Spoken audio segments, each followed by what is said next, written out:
Do you use a performance deed if the owner is worried about you not making the payments? Zach, that is a possibility. You can do that. You can record a performance mortgage against the property to give them an instrument to foreclose on if you don't pay. I don't like that. And the primary reasons are these. Things happen in a seller's life. And I assume that when I take a property subject to, I may be in that thing for years. We just don't know. And we don't like to make promises to sellers. Yes, it'll be paid off in 2 years or 5 years or anything like that. So let's look at it this way. If we buy a house from someone, a couple, they're getting a divorce, they're moving to wherever.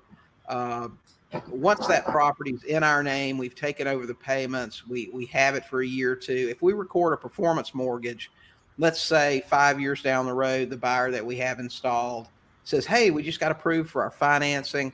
We're going to cash you out in the next 30 days. Okay.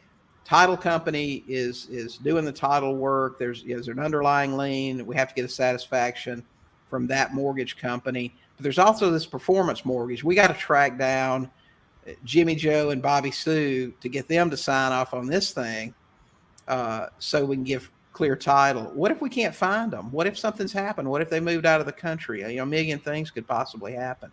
And for that reason, we don't like it. Generally, we created a document, and it really is just a document that we both sign, and we call it a recourse document for our sellers. It explains step by step what they need to do if we don't pay and the process, and we have them sign that. So can you do a security deed, a performance mortgage, or something against the property to make the seller feel better? Sure, you can. But we don't like it for those reasons. We don't want to have any problem giving our buyer free and clear title when the time comes. We don't want any delays to hinder that. So for that reason, we don't like it. Hey guys, thanks for watching. While you're here, don't forget to hit the subscribe button and check out these other great videos and podcast episodes.